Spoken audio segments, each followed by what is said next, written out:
எல்லோரையுமே அரவணைத்து போகக்கூடிய மனப்பான்மை இந்த கடகராசிக்கு அதிகமாகவே இருக்கும். ஏன் உங்கள் குடும்பத்தின் மீது கூட பாருங்கள், இந்த கடகராசிக்காரங்களுக்கு அதிக அளவு அன்பும் பாசமும் கொண்டவங்களாக இருப்பீங்க. அதே மாதிரி தான் உங்களோட வேலையிலுமே லட்சியத்தோடு செயல்படுவீங்க.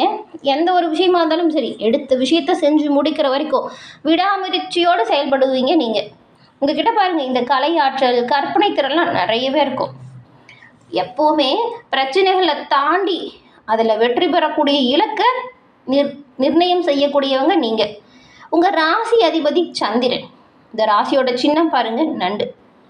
இந்த கடக ராசியில் புனர் பூசம்ல 4ஆம் பாதம், பூசம், ஆயில்யம், இந்த 3 நட்சத்திரங்களுமே சந்திரனை ராசி அதிபதியாக கொண்டவங்க. கற்பனை திறன் அதிகமாக இருக்கும். அதே போல் பிடிவாதமும் கொஞ்சம் அதிகமாக தாங்க இருக்கும். நீங்கள் உணர்ச்சி வசப்படுவங்களாக இருப்பீங்க. உணர்ச்சி வசப்படுபவர்களாக இருந்தாலும் விடாமுயற்சியில் நினைத்ததை சாதிக்கக்கூடிய தன்மை இயல்பாகவே இருக்குங்க. இப்படிப்பட்ட கடகராசி அன்பர்களுக்கு இந்த வாரம் எப்படிப்பட்ட வாரமாக அமைஞ்சிருக்கு? இந்த வாரத்தில் உங்களுக்கு என்னெல்லாம் நீங்கள் நினச்சது போல் சாதகமான பலனை பெற போகிறீங்க? எந்த விஷயத்தில் பாதகமான அமைப்பு உருவாகும்? எந்த விஷயத்தில் கவனமாக இருக்கணும்? இது பற்றின முழுமையான தகவலையும் தான் உங்களுக்காக பாருங்கள் இந்த பதிவில் இப்போ நாங்கள் சொல்லியிருக்கோம். இந்த பதிவு கடகராசி அன்பர்களை பொறுத்த வரைக்குமே ஒரு பயனுள்ள பதிவாக இருக்கும். ஸோ ஸ்கிப் பண்ணாமல் முழுமையாக பாருங்கள். கடகராசிக்காரங்க சந்திர பகவானை ராசி அதிபதியாக கொண்டதுனால பௌர்ணமி தினத்தில் நீங்கள் சிவபெருமான் வழிபாடையும் சந்திரனையும் வழிபாடு செய்யறதுனாலையும் நன்மையும் நல்ல ஒரு உயர்வையும் பெறுவீங்க. அதுவும் இந்த கடகராசிக்காரங்க பௌர்ணமி தினத்தில் கண்டிப்பாக உங்கள் குலதெய்வ வழிபாடை செய்கிறது இன்னுமே சிறப்பான உயர்வையும் நன்மையும் ஏற்படுத்தும். இந்த பதிவை நீங்கள் இப்போ பார்த்துட்டு இருக்கும் பொழுது இந்த கடகராசியில் இருக்கக்கூடிய எந்த நட்சத்திரக்காரங்க பார்க்குறீங்க அப்படிங்கிறதையும், உங்கள் குலதெய்வம் இஷ்ட தெய்வம் என்ன அப்படிங்கிறதையும் சேனல் கமெண்ட் பாக்ஸில் தெரிவிங்க. அப்படி நீங்கள் கமெண்ட் பண்ணும்போது கூட உங்கள் ஆள் மனதில் ஒரு பிரார்த்தனை நினச்சிக்கிட்டு செய்யுங்க. அந்த பிரார்த்தனை பாருங்கள் உங்கள் குலதெய்வம் இஷ்ட தெய்வத்தின் அருளால் கண்டிப்பாக நல்லபடியாக நடக்கும். உங்களுக்கு வாழ்த்துக்களையும் உங்களுக்காக உங்கள் இறைவனிடம் நாங்கள் பிரார்த்தனையும் செஞ்சுக்கிறோம். இந்த கடகராசிக்காரங்களுக்கு இந்த வாரத்தில் என்ன மாதிரியான கிரக அமைப்பு உருவாகியிருக்கு, என்ன விஷயம் நீங்கள் நினச்சது போல் நடக்கும் அப்படிங்கிறத வாங்க இப்போ பார்க்கலாம். கடகராசிக்கு சின்னம் நண்டு. இந்த நண்டு பாருங்கள், நீர்லேயும் இருக்கும், நிலத்துலேயும் இருக்கும். அதே போல் தான் நீங்கள் எங்கே போனாலும் பிழைச்சிக்குவீங்க. நண்டு கொளுத்தா வழியில் தங்காது அப்படின்னு சொல்லுவாங்கள்ல, அதை போல் தான். கொஞ்சம் சந்தோஷமாக இருந்தால் போதும், நண்பர்களோட ஜாலியாக உங்கள் பொழுதை கழிக்கணும் அப்படின்னு நினைப்பீங்க. அதே போல் தனியாக இருக்கிறது உங்களுக்கு பிடிக்காது, நண்பர்களை கூட்டத்தோடு இருக்கிறது தான் உங்களுக்கு எப்போவுமே பிடிக்கும். அதே போல் தான் அன்பு செலுத்துறதுலேயும் சரி, கருணை காட்டுறதுலேயும் சரி, மற்றவங்களோட துன்பத்தையுமே கண்டு நீங்கள் பொறுத்துக்க மாட்டீங்க. அந்த துன்பத்தை நீங்கள் என்ன செய்யணும் அப்படின்னு அடுத்தடுத்த விஷயத்த செய்வீங்க. அதே போல் மற்றவங்களுக்கு ஒரு கஷ்டம் அப்படின்னு வந்தால் நீங்கள் தாங்க முதல்ல ஓடி போய் காப்பாற்றுறவங்களா இருப்பீங்க. ஏன் கடன் வாங்கி கூட சிலரெல்லாம் நீங்கள் உதவி செஞ்சுருப்பீங்க. இந்த கடகராசிக்காரங்க பாருங்கள், எப்போவுமே மற்றவங்களுக்கு ஒரு துன்பம், இந்த ஜாமீன் கையெழுத்து போட்டு பிரச்சனையை முடிக்கணும், ஜாமீன் கையெழுத்து போட்டு கடனே வாங்கி தரணும் அப்படின்னா கூட தயங்காமல் பண்ணுவீங்க. ஆனால் நிறைய இடத்துல அது சிக்கலாகவும் இருந்திருக்கும். இந்த ஒரு விஷயம் உங்களுக்கு பலமாகவும் இருக்குது, பலவீனமாகவும் இருக்குது. கவனமாக இருங்க. ஏன்னா கடன் வாங்குவங்க விட்டுட்டு போயிருப்பாங்க, அந்த கடனை நீங்கள் கட்டுற மாதிரியான சூழல்லாம் உருவாகியிருக்கும். இப்படி ஒரு வெள்ளந்தியாகவும் இருக்கீங்கன்னு சொல்லலாம். ஆனால் கொஞ்சம் நம்பிக்கை வைக்கிறதுனால அதை பெருசாக கண்டுக்கிறது இல்லை அப்படின்னு கூட சொல்லலாம். ஆனால் கவனமாக இருங்க. கோபத்தை மட்டும் கொஞ்சம் குறைச்சிக்கோங்க. இப்படி இருந்தால் போதுங்க. கோபத்தை குறைச்சிட்டு கவனமாக முன்னெச்சரிக்கையாக செயல்பட்டால் அதுக்கப்புறம் பாருங்கள், நீங்கள் நினச்ச விஷயத்தில் எல்லாமே இன்னுமே சிறப்பான பலன்களை பெறலாம். இந்த ஜோதிட ரீதியாக இருக்கக்கூடிய பிரச்சனைக்கான தீர்வு உங்கள் சுய ஜாதகத்தில் கிரக அமைப்பு எப்படி இருக்குது அப்படின்னு தெரிஞ்சுக்கிட்டு நீங்கள் செயல்படுத்தினா நல்லது. அதுவும் கணவன் மனைவிக்குள்ள பிரச்சனை, குடும்பத்தில் ஒரு நிம்மதியே இல்லை அப்படின்னு நினைக்கிறவங்கன்னா கண்டிப்பாக உங்கள் ஜாதகத்தில் இருக்கக்கூடிய அமைப்பு எப்படி இருக்குன்னு தெரிஞ்சுக்கிட்டு அதற்கான செயல்முறை நடவடிக்கைகளை எடுக்கணும்.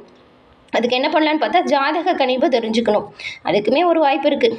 டிஸ்கிரிப்ஷனில் பாருங்கள், ஜோதிடரோட நம்பர் கொடுத்துருக்கோம். அந்த நம்பருக்கு நீங்கள் ஃபோன் பண்ணாலே போதுங்க. எளிய முறையில் ஜாதக கணிப்பை தெரிஞ்சுக்கலாம். எல்லா வகையிலுமே சிறப்பான உயர்வையும் நன்மையும் நீங்கள் இதனால் பெறலாம். இந்த ஒரு வாய்ப்பை தவற விடாமல் பயன்படுத்தி பாருங்கள். இந்த கடகராசியில் இருக்கிறவங்களுக்கு முதல்ல இந்த வாரத்தோட கிரக நிலைகள் எப்படி இருக்குது அப்படிங்கிறத பார்க்கலாம். கடகராசியில் புனர் பூசமில் 4ஆம் பாதம் இருக்குது, பூசம், ஆயில்யம் இருக்குது. கிரக நிலைகள் அப்படின்னு பார்த்தா தனவாக்கு குடும்பஸ்தானத்தில் கேது பகவானும், அஷ்டமஸ்தானத்தில் சனி, ராகு, சூரியன், செவ்வாய், புதன், சுக்கிரன், இந்த 6 கிரக சேர்க்கையும் அமைஞ்சிருக்கு. ஐனசைன போகம் இதில் சந்திரனும் குரு பகவான் வக்ர நிலையிலையும் இப்போ அமைப்புகள் கிரக நிலைகள் உருவாகியிருக்கு. இந்த கிரக நிலைகளை பார்க்கும் பொழுது பாருங்களேன்,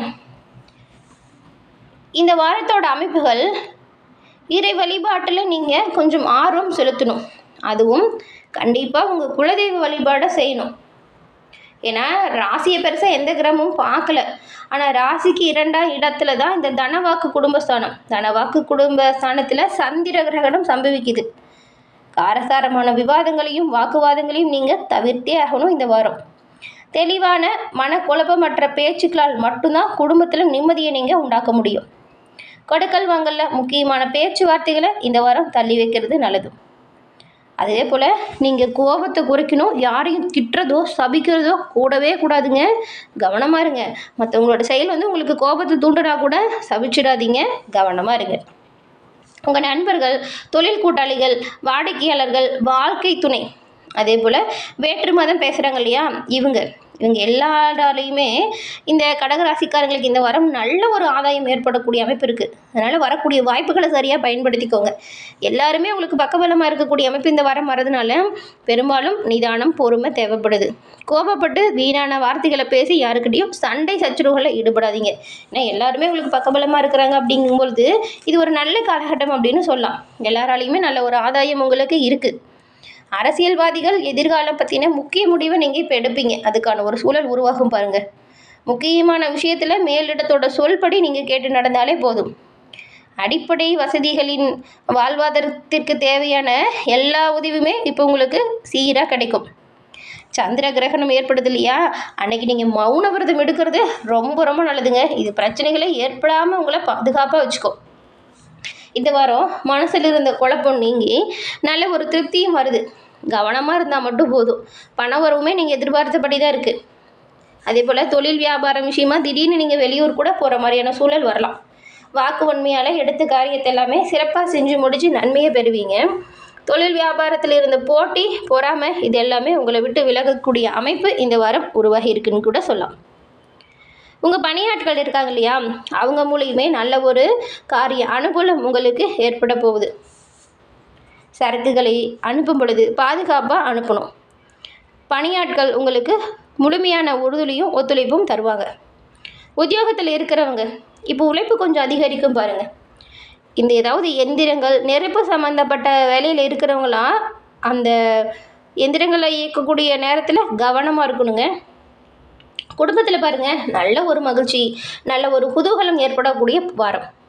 குடும்ப உறுப்பினர்கள் ஒற்றுமையாக செயல்படுங்க. கணவன் மனைவிக்கிடையே இருந்த மன வருத்தம் உங்களை விட்டு நீங்குது. பெண்களை பொறுத்த வரைக்கும் உங்கள் சாமர்த்தியமான பேச்சின் மூலம் எடுத்த காரியத்தை எல்லாமே வெற்றிகரமாக சிறப்பாக இப்போ செஞ்சு முடித்து காட்ட போகிறீங்க. கலைத்துறையில் இருக்கிற நீங்கள் கடன் விவகாரங்கள் ஏதாச்சும் இருந்துச்சுன்னா, இது வரைக்கும் பிரச்சனையை கொடுத்துருந்தா அது பாருங்கள் கட்டுக்குள்ளே வந்துடும். கடன் பிரச்சனையிலிருந்து மீண்டு வரக்கூடிய அமைப்பு இப்போ இருக்குது. புதிய ஆர்டர்களுக்காக நீங்கள் சில முயற்சிகளை செய்யுங்க. முயற்சிகள் சாதகமான ஒரு பலனையுமே உங்களுக்கு ஏற்படுத்தும். கொஞ்சம் வீண் அலைச்சல் மட்டும் வரும். அரசியல்வாதிகளை பொறுத்த வரைக்கும் கோபமாக பேசுகிறத தவிர்க்கிறது நல்லது. மேல் மட்டத்தில் இருக்கிறவங்கக்கிட்ட தேவையில்லாமல் வாக்குவாதம் செய்யாதீங்க. கூட இருக்கிறவங்கிட்டனுமே ரகசியத்தை சொல்லாதீங்க. மாணவர்களுக்கு கல்வி, விளையாட்டில் இப்போ போட்டிகள் இருந்துச்சுன்னா அந்த போட்டிகள் நீங்கும். நீங்கள் எந்த ஒரு போட்டி இல்லாமல் சந்தோஷமாக நல்லா நேரம் எடுத்து படிங்க. நல்ல மதிப்பெண்ணை பெறலாம். புனர்பூசம் 4ஆம் பாதம் கொண்டவங்களுக்கு இந்த வாரம் தேவையற்ற பயணத்தை தவிர்த்தால் அலைச்சலை குறைக்கலாம். அலைச்சல் குறைஞ்சாலே உடல் அசதி ஏற்படாமல் இருக்கும். எதையுமே சமாளிக்கக்கூடிய ஆற்றல் இப்போ இருக்கிறதுனால எந்த அளவுக்கு உழைக்கிறீங்களோ அந்த அளவுக்கு பலனை நீங்கள் பெறலாம். விநாயகர், துர்க்கை அம்மன் வழிபாட்டை தொடர்ந்து செய்வதால் சிறப்பான வாழ்க்கையை நீங்கள் பெற முடியும். ஒரு உத்தமமான வழிபாடாகவே இது உங்களுக்கு அமைஞ்சிருக்கு. அடுத்து பூசம் நட்சத்திரக்காரங்க இந்த வாரம் குடும்பத்தில் ஒரு மகிழ்ச்சியும் சுபிக்ஷமும் உண்டாகுது. உடல் ஆரோக்கியம் அற்புதமாக இருக்கும். உங்களுக்கு இப்போது நல்ல ஒரு பலமும் வளமும் அதிகரிக்கக்கூடிய காலகட்டம் அப்படின்னு கூட சொல்லலாம். பணவரவு தாராளமாக இருக்கிறதுனால குடும்ப தேவைகள் எல்லாமே நல்லபடியாக பூர்த்தியாகும். உங்கள் உற்றார் உறவினர் வருகையால் மகிழ்ச்சி தரக்கூடிய சம்பவம் உங்களோட இல்லத்தில் நடக்கும். முடிஞ்ச அளவுக்கு குடும்பத்தில் இருக்கிறவங்கக்கிட்ட விட்டு கொடுத்து அனுசரித்து போகிறது நல்லது. தேவையில்லாமல் கோபப்படாதீங்க, கோபத்தை குறைச்சிக்கோங்க. ஆயில்யம் நட்சத்திரக்காரங்களுக்கு இந்த வாரம் கணவன் மனைவிக்கு இடையே ஒற்றுமை அதிகரிக்குது. பொன் பொருள், ஆடை, ஆபரண சேர்க்கை இப்போ உண்டாகுது. தொழில் வியாபாரம் செய்யக்கூடியவங்களுக்கெல்லாம் பாருங்கள், பெரிய அளவில் முதலீடுகள் செய்யக்கூடிய காரியம் இப்போது சாதகமான பலனை ஏற்படுத்தும். உங்கள் கூட்டாளிகள் இருக்காங்க இல்லையா, அவங்களோட ஒத்துழைப்பாலையுமே நீங்கள் உங்கள் தொழிலை நல்ல முறையில் அபிவிருத்தி செய்ய போகிறீங்க.